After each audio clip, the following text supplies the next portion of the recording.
అమరావతి చూస్తున్నారు మీరు. ఇంతమంది ఇన్ని ఇన్ని బ్యాంకులు వస్తున్నాయి. ఆహ్, కా నిర్మాణ కార్యక్రమాలు కూడా చాలా చురుగ్గా జరుగుతున్నాయి. సో, వీటన్నిటిని చూస్తున్నారు మీరు. మీరేమంటారు వీటిల మీద?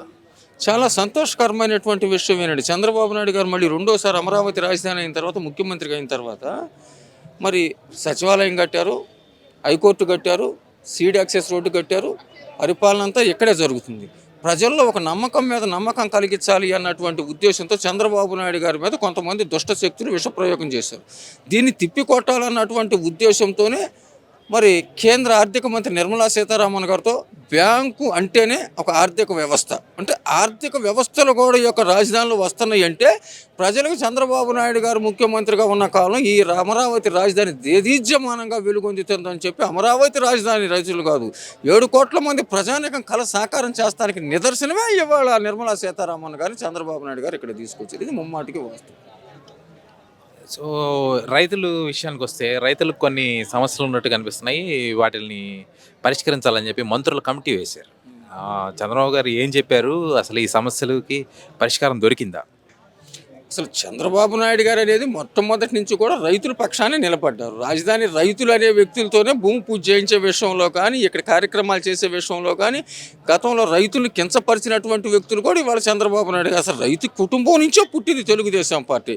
తెలుగుదేశం పార్టీ జెండా సింబల్లోనే ఇల్లు నాగలి చక్రం అనేది ఉంది. పులిని చూసి నక్క వాతలు పెట్టుకున్నట్టు ఇవాళ మాట్లాడతారే. పసుపు అన్నది ఒక శుభ సూచకం. అది సో, అంటే ఈ అమరావతి విషయంలోనే కాదు, ఓవరాల్‌గా రైతులకి మేమే చేసాము, బటన్ నొక్కంగానే డబ్బులేసాము, ఆయనేం చేయలేదు, వ్యవసాయం దండగా నిరూపిస్తున్నాడు చంద్రబాబు అని చెప్పి ప్రచారాలు. అది ఉత్త గ్లోబల్ ప్రచారం. వ్యవసాయం చేసే రైతులు నష్టపోతున్నారు అన్నటువంటి ఉద్దేశంతో అన్నాడు. దాన్ని భూతత్వంలో పెట్టి చూపిస్తున్నారు. రైతుల వ్యక్తిత్వాన్ని విమర్శించింది ఎవరు? రైతులు డ్రోన్ కెమెరాలు పెట్టి వాళ్ళ వ్యక్తిత్వాన్ని కించపరిచింది ఎవరు? అరసవెల్లి నుంచి అమరావతి రాజధానికి వెళ్తున్నప్పుడు రైతుల వ్యక్తిగత విషయాలు తలదూర్చింది ఎవరు? అమరావతి శ్మశానం అన్నది ఎవరు? రైతులు గంజి బట్టలు కట్టుకుంటున్నారు అన్నటువంటిది ఎవరు? ఇప్పుడు ప్రస్తుతం చూసారా, జగన్ గారు ప్రజా దర్బార్ నిర్వహిస్తున్నారండి. అంతకుముందు ప్రజల్లోకి రావడం తక్కువగా ఉన్న జగన్ గారు ప్రస్తుతం ప్రజా దర్బార్ అంటే ఆయన పులివెందులు నిర్వహించడం మీరు ఎలా చూస్తారు? ఈ స్కూల్లో మార్కులు రావాటికి యూనివర్సిటీలో సర్టిఫికేట్ అది ప్రతిపక్షంగా ఉన్నాడు కాబట్టి నిర్వహిస్తున్నాం. మరి అధికారంలో ఉన్నప్పుడు నిర్వహించలేదు. అంటే ఈ పులివెందుల్లో పెడుతున్నారు. జగన్ గారు శాసనసభకు వచ్చి పులివెందుల సమస్యలు ప్రస్తావిస్తారంటారా? వాస్తవంగా అసెంబ్లీలో ఇచ్చే అర్హతలు కావాలి, అసెంబ్లీలో ఎమ్మెల్యే అని చెప్పుకోవాలి, పులివెందుల నియోజకవర్గంలో శిలాపలకం మీద పేరు రాయాలి. అసెంబ్లీలోకి మాత్రం వెళ్ళరు. మరి అలాంటి వ్యక్తి మరి ఇంకే ప్రజా దర్బారు పెడితే ప్రజలు విశ్వసిస్తారు?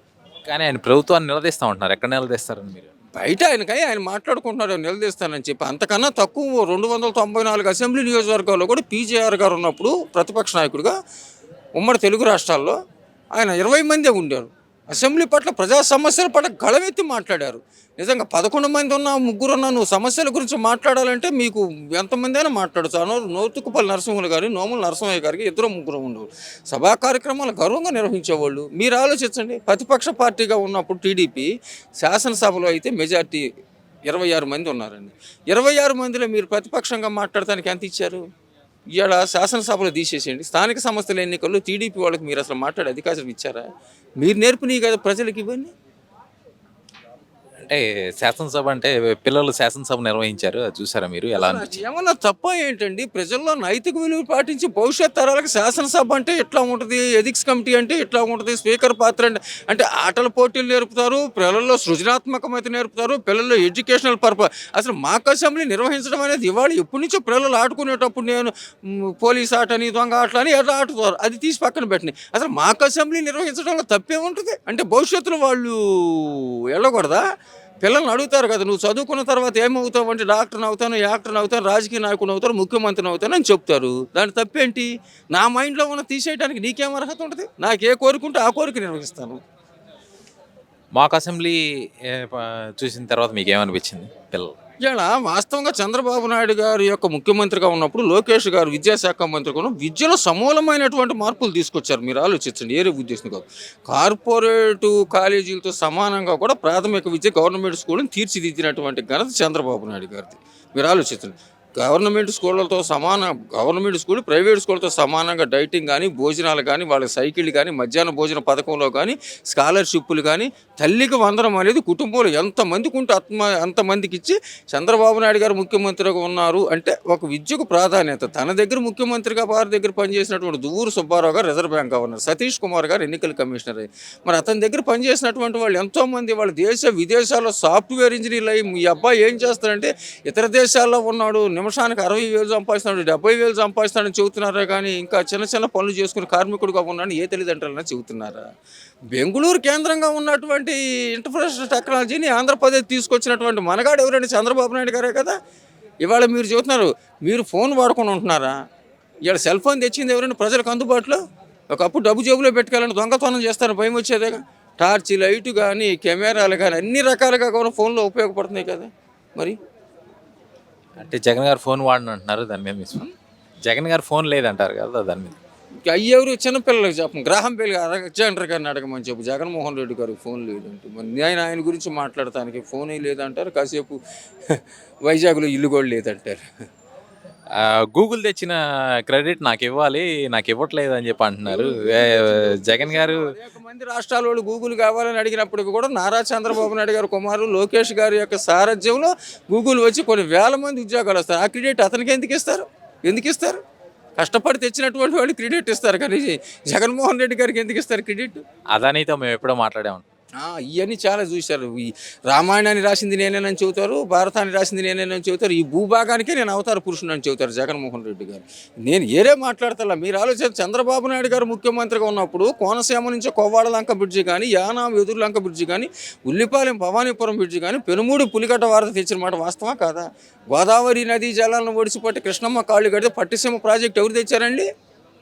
చివరికి నీ పులివెందుల కాన్స్టిట్యున్సీలో ఉన్నటువంటి చిత్రావతి గండికోట రిజర్వాయర్ తెచ్చి నీళ్ళు ఇచ్చినటువంటి ఘనత కూడా చంద్రబాబు నాయుడు గారు.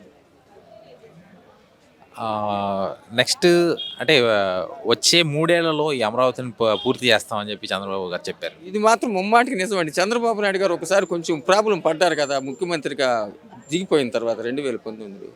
మళ్ళీ ఇలాంటి ప్రాబ్లమ్స్ వస్తాయి అని చెప్పి సిఆర్డీఏని తెచ్చారు ఆనాడు. ఆ సిఆర్డీ అనేది ఇవాళ రైతుల పాలిట ఒక కల్పతరువు లాంటిది. ఆ సిఆర్డీ అనేది కానీ లేకపోయినట్టయితే ఈ పాటి చాలా ప్రాబ్లమ్స్ వచ్చేది. చంద్రబాబు నాయుడు గారు కొన్ని విషయాలు పక్కన పెట్టిన అమరావతి రాజధానిని తీర్చిదిద్దుతారు, ఈ మాత్రం నమ్మకం ఉంది. ఇంకా గూగుల్ సంగతి తీసుకుంటే గూగుల్ ఎప్పటికి వస్తుందని మీ అభిప్రాయం? ఇక్కడ క్వాంటమ్ కంప్యూటర్ మాట అన్న తర్వాత మీరు ఆలోచించండి సార్, ఒక చిన్న ఇష్యూ చేయడానికే కొన్ని సంవత్సరాలు పడుతుంది. మీరు ఆలోచించండి, 75 సంవత్సరాలు అయింది ఈ దేశానికి స్వతంత్రం వచ్చి. ఇంకా బ్రిటిష్ రైల్వే, బ్రిటిష్ వాళ్ళు ఇచ్చిన పెన్ను, బ్రిటిష్ వాళ్ళు ఇచ్చిన కలెక్టర్ బంగ్లాలు, బ్రిటిష్ వాళ్ళు ఇచ్చినటువంటి ఇంకా మీరు అది కరెక్ట్ కాదు. ఆ పేరు చంద్రబాబు నాయుడు గారికి ఎవరు చేస్తే వాళ్ళకే వచ్చేది కదా. తెల్లారి పొద్దున్నే ఏదో ఒక చిన్న రాయ సిమెంట్ పూసి పెట్టడానికి. అంటే తాత్కాలిక భవనాలే ఉన్నాయి, ఇంకా అది తాత్కాలిక భవనాలు అన్నటువంటి వాళ్ళును మీరు ఇంకొకళ్ళు వెళ్దాం పదండి, పైనుంచి దూకితే సస్తే గ్రాఫిక్స్ అయ్యిద్దా లేదా సాగిపోతే గ్రాఫిక్స్ అయితే మరి నాకైతే ఆ సబ్జెక్ట్ తెలియదు. కానీ ఈ భవనం పైకి ఎక్కుతా దూకుతా, తలకి దెబ్బ తగిలితే ఒరిజినల్, తగలపోతే ఒరిజినల్ కాదు. మరి దానికి సిద్ధమేనా? ఇక్కడ పులస చేపలు మాత్రమే పెంచుకోవాలి, దీనికి ఇక భవిష్యత్తు లేదని చెప్పి వైసీపీ నాయకులు అంటున్నారు. చేపలు పెంచుతున్నారు ఇక్కడ, చేపలు. మీరు ఆలోచించండి సారు, అదే అన్నటువంటి వ్యక్తి సరే వర్షం వచ్చినప్పుడు రమ్మను, ఆ నీళ్ళలో కొట్టుకుపోతే మాత్రం పులస చేపల్లాగా. ఎక్కడైనా కానీ కొట్టుకుపోకుండా బయటకు వస్తే అసలు ఏమండి వాస్తవం చెప్పాలంటే సింగపూర్ వాళ్ళు ఇచ్చిన బ్లూ ప్రింట్ అంటే పులస చేపలు పట్టుకోవటం అంటే ఆయన 3 రాజధానులు కడితేనేమో ఒరిజినల్ను చంద్రబాబు నాయుడు గారికి వెళ్తే పులస చేపల.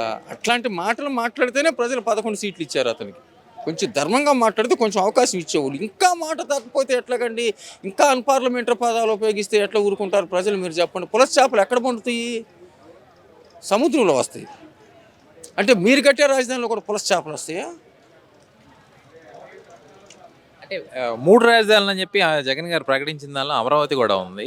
అమరావతికి జగన్ గారి హయాంలో ఏం జరిగింది అసలు? అంటే ఏదో ఒక అభివృద్ధి పాలసీ ఉండాలి కదా 3 రాజధానులు అంటే.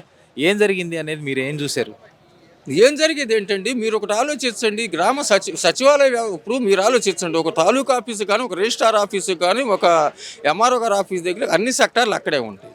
అసెంబ్లీకి వచ్చేటప్పటికేమో విజయవాడ, కర్నూలుకి వచ్చేటప్పటికి ఏమో న్యాయ రాజధాని, లెజిస్లేచర్ రాజధానికి వచ్చేటప్పుడు ఇంకో చాట అనేటప్పటికి ఇన్ని కిలోమీటర్ ప్రజలు తిరుగుతారండి. అసలు అవగాహన ఉన్నటువంటి వ్యక్తినండి.